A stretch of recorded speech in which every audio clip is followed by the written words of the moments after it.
হুঁশিয়ার, সাবধান। অবৈধভাবে কেউ সীমান্ত অতিক্রম করবেন না। অবৈধভাবে সীমান্ত অতিক্রম করলে তার বিরুদ্ধে কঠোর আইনানুগ ব্যবস্থা গ্রহণ করা হইবে। হুঁশিয়ার, সাবধান।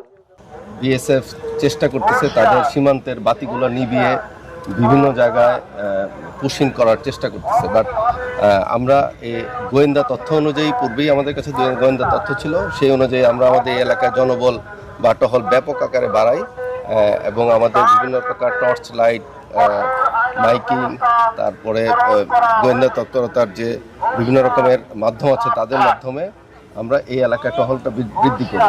এবং সারা রাত চেষ্টা করার পরে যখন তারা পারেনি, এক পর্যায়ে রাত 3টা-4টার দিকে ছোট্ট একটা গেট খুলে তারা 10 থেকে 12 জনকে তারা গেটের ওপারে পাঠিয়ে দেয়।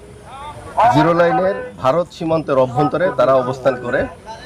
ভারত সীমান্তের অভ্যন্তরে প্রায় 100 গজ থেকে 150 গজ ভিতরে তারা এখন পর্যন্ত অবস্থান করছিল। তো তারপরে সর্বশেষ আজ সকাল থেকে সেই 10 থেকে 12 জনের যে লোকবল ভারত সীমান্তের অভ্যন্তরে ছিল, সেই ভারত সীমান্তের অভ্যন্তরে এখান থেকে আমরা এখন পর্যন্ত যা অবজার্ভ করছি তাদের কোনো মুভমেন্ট বা তাদেরকে দেখা যাচ্ছে না। তো আমরা আশা করতেছি যে তাদেরকে দেখতে পাচ্ছি না, আর হয়তো বা বৈরী আবহাওয়ার কারণে কোনো ঝোপঝাড়ে লুকিয়ে আছে অথবা কাঁটাতারের বেড়ার সংলগ্ন এলাকায় তারা অবস্থান করতেছে। এখন পর্যন্ত বেলা 1টা-1:30 বাজতেছে, তাদের কোনো মুভমেন্ট আমরা দেখতে পাচ্ছি না।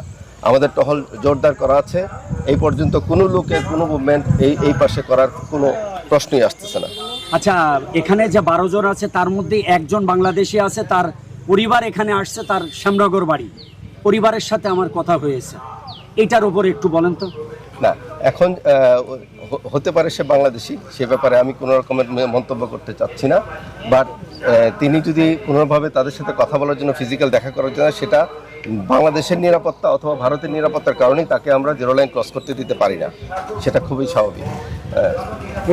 এই 12 জনকে গ্রহণের কোনো পরিকল্পনা আছে কিনা, বা ভারতীয় কর্তৃপক্ষের ফেরত নেওয়ার কোনো পরিকল্পনা আপনাদের তেমন কোনো কথা হয়েছে কিনা? গ্রহণ কিংবা বর্জনের কোনো প্রশ্ন আসতেছে না, কারণ তারা এখন পর্যন্ত ভারত সীমান্ত অতিক্রম করেনি।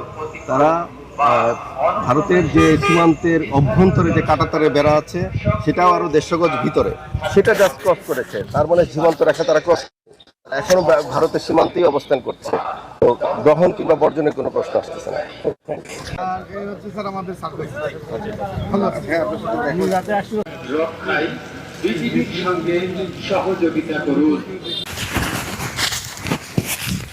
ভাই, চিন করার ব্যাপারটা জানতেছি, এই সেই মানুষ